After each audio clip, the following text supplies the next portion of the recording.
Good morning students. आशा है आप सभी बहुत अच्छे होंगे। आज हम इंटरनेशनल रिलेशंस में भारत चीन संबंध, जो कि एक ज्वलंत मुद्दा बना हुआ है, लगातार अंतर्राष्ट्रीय पटल पर अपनी एक पुरजोर कोशिश कर रहा है अपने आप को इम्पोर्टेंट दिखाने के लिए। तो आज हम उसके बारे में ही चर्चा करेंगे। चूँकि हम सभी जानते हैं कि भारत चीन संबंध बहुत पुराने संबंध रहे हैं, कोई भी नए संबंध नहीं है। लेकिन वर्तमान में चीन ने कुछ कुछ ऐसी नीतियाँ अपना ली हैं जिनकी वजह से भारत हर्ट हुआ है। तो ऐसी स्थिति में ये आवश्यक हो जाता है कि आपको भी मालूम होना चाहिए कि किस तरह से भारत चीन संबंधों के बीच में क्या क्या आयाम हैं जो इम्पोर्टेंट हैं। हम सभी जानते हैं कि संपूर्ण विश्व व्यवस्था महामारी के दौर से गुजर रही है। तो इसमें आपसी सहयोग, समन्वय, सहभागिता की आवश्यकता है। विश्व व्यवस्था के दो बड़े राष्ट्र कौन से हैं? भारत और चीन सीमा विवाद के कारण आपस में उलझे हुए हैं। जैसे अभी का जो विवाद है वो है अक्साई चीन में स्थित गालवान घाटी, जिसको लेकर दोनों देशों की सीमाएं आमने सामने आ गई हैं। जहां भारत का आरोप है कि गालवन घाटी के किनारे चीनी सेना अवैध रूप से टेंट लगाकर सैनिकों की संख्या में वृद्धि कर रही है। वहीं दूसरी ओर चीन का कहना है कि भारत गालवन घाटी के पास रक्षा संबंधी अवैध निर्माण का कार्य कर रहा है। और इससे पहले भी उत्तर सिक्किम के नाथुला सेक्टर में भी भारत और चीनी सैनिकों की झड़प हुई थी। ये सारे जो घटनाएं हैं वो भारत चीन के मध्य सीमा विवाद का प्रत्यक्ष उदाहरण है, जो दोनों देशों के बीच रक्षा और सुरक्षा संबंधों की जटिलता को शो करते हैं। दोनों देशों के बीच संबंधों को व्यापक दृष्टिकोण से समझने की यहाँ आवश्यकता है।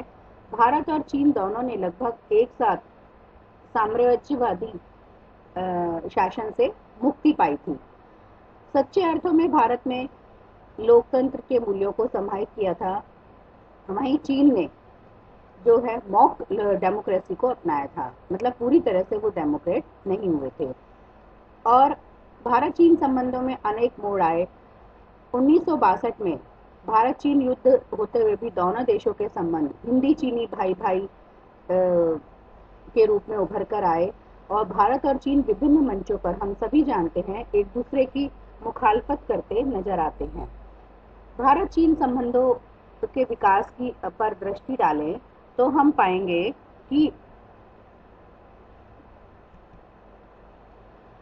भारत में की हजारों वर्षों तक तिब्बत ने एक ऐसे क्षेत्र के रूप में काम किया जिसने भारत और चीन को भौगोलिक रूप से अलग और शांत रखा। परंतु जब वर्ष 1950 में चीन ने तिब्बत पर आक्रमण कर वहां कब्जा कर लिया, तब भारत और चीन आपस में सीमा साझा करने लगे और पड़ोसी देश बन गए। 20वीं शताब्दी के मध्य तक भारत और चीन के बीच जो संबंध थे वो न्यूनतम थे एवं कुछ व्यापारियों, तीर्थयात्रियों और विद्वानों के आवागमन तक ही सीमित थे। 1954 में 1954 में नेहरू और झाऊ एन लाई ने हिंदी चीनी भाई भाई के नारे के साथ पंचशील सिद्धांत पर हस्ताक्षर किए थे, ताकि क्षेत्र में शांति स्थापित करने के लिए कार्य योजना तैयार की जा सके। 1959 में तिब्बती लोगों के आध्यात्मिक और लौकिक प्रमुख दलाई लामा तथा उनके साथ अन्य कई तिब्बती शरणार्थी हिमाचल प्रदेश के धर्मशाला में बस गए थे। इसके बाद चीन ने भारत पर तिब्बत और पूरे हिमालयी क्षेत्र में विस्तारवाद और साम्राज्यवाद के प्रसार का आरोप भारत पर लगा दिया। 1962 में सीमा संघर्ष से द्विपक्षीय संबंधों को गंभीर झटका लगा और उसके बाद 1976 में भारत चीन राजनयिक संबंधों को फिर से बहाल किया गया। इसके बाद समय के साथ साथ द्विपक्षीय संबंधों में धीरे धीरे सुधार देखने को मिला। 1988 में भारतीय प्रधानमंत्री राजीव गांधी द्विपक्षीय संबंधों के सामान्यीकरण हेतु चीन गए और उन्होंने दोनों पक्षों में जो सीमा विवाद था उस पर पारस्परिक विचार विमर्श करके उसका समाधान निकालने का प्रयास किया और अंत में दोनों ही जो राष्ट्र थे वो द्विपक्षीय संबंधों को विकसित करने के लिए सहमत हो गए। वर्ष 1992 में भारतीय राष्ट्रपति आर वेंकटरमन भारत गणराज्य की स्वतंत्रता के बाद चीन का दौरा करने वाले प्रथम राष्ट्रपति थे। 2003 में भारतीय प्रधानमंत्री अटल बिहारी वाजपेयी जी द्वारा चीन का दौरा किया गया। दोनों पक्षों ने भारत चीन संबंधों में सिद्धांतों और व्यापक सहयोग पर घोषणा the declaration on the principles and comprehensive cooperation in China India relations पर हस्ताक्षर किए। 2011 को चीन भारत विनिमय वर्ष तथा वर्ष 2012 को चीन भारत मैत्री एवं सहयोग वर्ष के रूप में मनाया गया। ये बच्चों छोटी छोटी सी चीजें हैं जिनको आपको याद रखना है कि 2011 को चीन भारत विनिमय वर्ष का कहा जाता है तथा 2012 को चीन भारत मैत्री एवं सहयोग वर्ष के रूप में जाना जाता है। 2015 में भारतीय प्रधानमंत्री ने चीन का दौरा किया। इसके बाद चीन ने भारतीय आधिकारिक तीर्थयात्रियों के लिए नाथुला दर्रा खोलने का फैसला कर लिया। भारत ने चीन में भारत पर्यटन वर्ष मनाया। 2018 में चीन के राष्ट्रपति तथा भारतीय प्रधानमंत्री के बीच वुहान में, जिसमें कोविड का सबसे ज्यादा वो कोरोना फैला, वुहान में भारत चीन अनौपचारिक शिखर सम्मेलन का आयोजन किया गया। उनके बीच गहन विचार विमर्श हुआ और वैश्विक और द्विपक्षीय रणनीति मुद्दों के साथ साथ घरेलू एवं विदेश नीतियों के लिए उनके संबंधित दृष्टिकोणों पर व्यापक सहमति बनी। 2019 में प्रधानमंत्री तथा चीन के राष्ट्रपति के बीच चेन्नई में दूसरा अनौपचारिक शिखर सम्मेलन आयोजित किया गया। इस बैठक में प्रथम अनौपचारिक सम्मेलन में बनी आम सहमति की ओर अधिक दृढ़ विश्वास जाहिर किया गया। मतलब यहाँ तक बिल्कुल संबंध नॉर्मल थे। 2020 में भारत और चीन के बीच राजनयिक संबंधों की स्थापना की 70वीं वर्षगांठ है तथा भारत चीन सांस्कृतिक तथा पीपल टू पीपल संपर्क का वर्ष भी है 2020 को। ये कि भारत और चीन के बीच राजनयिक संबंधों की स्थापना को हुए 70 साल हो गए। दूसरी बात है कि भारत चीन सांस्कृतिक तथा पीपल टू पीपल, दो ये चीजें और भारत और चीन के बीच में थी, वो भी उसका भी ये जयंती का वर्ष माना जा सकता है। अब हम चर्चा करेंगे कि इन दोनों के बीच में जो सहयोग के क्षेत्र थे वो क्या क्या थे। राजनीतिक तथा राजनयिक संबंध। भारत और चीन के शीर्ष नेताओं द्वारा 2 अनौपचारिक शिखर सम्मेलन आयोजित किए गए, जिसमें वैश्विक और क्षेत्रीय मुद्दों के महत्व पर गंभीर रूप से विचार विमर्श किया गया। दोनों देशों के बीच उच्च स्तरीय यात्राओं का लगातार आदान प्रदान, अंतर संसदीय मैत्री समूह स्थापना, सीमा प्रश्न पर विशेष प्रतिनिधियों की बैठक आदि का आयोजन समय समय पर किया गया। इनके बीच लगभग 50 मुद्दों पर बातचीत अभी भी चल रही है। आर्थिक संबंधों के बारे में जहां तक हम बात करें तो 21वीं सदी के प्रारंभ से अब तक भारत और चीन के बीच होने वाला व्यापार $3 मिलियन से बढ़कर लगभग $100 बिलियन यानी कि 32 गुना बढ़ गया है। 2019 में भारत तथा चीन के बीच होने वाले व्यापार की मात्रा 92.68 बिलियन डॉलर थी। भारत में औद्योगिक पार्कों, ई कॉमर्स तथा अन्य क्षेत्रों में 1000 से अधिक चीनी कंपनियों ने निवेश किया है। भारतीय कंपनियां भी चीन के बाजार में सक्रिय रूप से विस्तार कर रही हैं। चीन में निवेश करने वाली 2/3 से अधिक भारतीय कंपनियां लगातार मुनाफा कमा रही हैं। 2.7 बिलियन से अधिक लोगों के संयुक्त बाजार तथा दुनिया के 20% के घरेलू उत्पाद के साथ भारत और चीन के लिए आर्थिक एवं व्यापारिक सहयोग के क्षेत्र में व्यापक संभावनाएं विद्यमान हैं। भारत में चीनी कंपनियों का संचयी निवेश $8 बिलियन अमेरिकी डॉलर से अधिक का रहा है। विज्ञान और टेक्नोलॉजी के क्षेत्र की बात हम करें तो भारतीय कंपनियों ने चीन में 3 सूचना प्रौद्योगिकी कॉरिडोर स्थापित किए हैं, जो सूचना प्रौद्योगिकी तथा उच्च प्रौद्योगिकी में भारत चीन सहयोग को बढ़ावा देने में मदद करते हैं।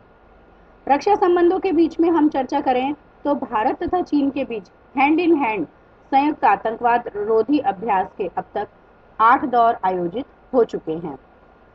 एक और बात जो मैंने आपको चर्चा करी थी 2020 की, पीपल टू पीपल कनेक्ट, ये क्या है कि दोनों देशों में पीपल टू पीपल, जैसे कि नाम से ही हम समझ सकते हैं कि दोनों देशों ने कला, प्रकाशन, मीडिया, फिल्म, टेलीविजन, युवा, पर्यटन, खेल, इन सब थिंक टैंक के क्षेत्र में आदान प्रदान तथा सहयोग पर बहुत अधिक प्रगति की है।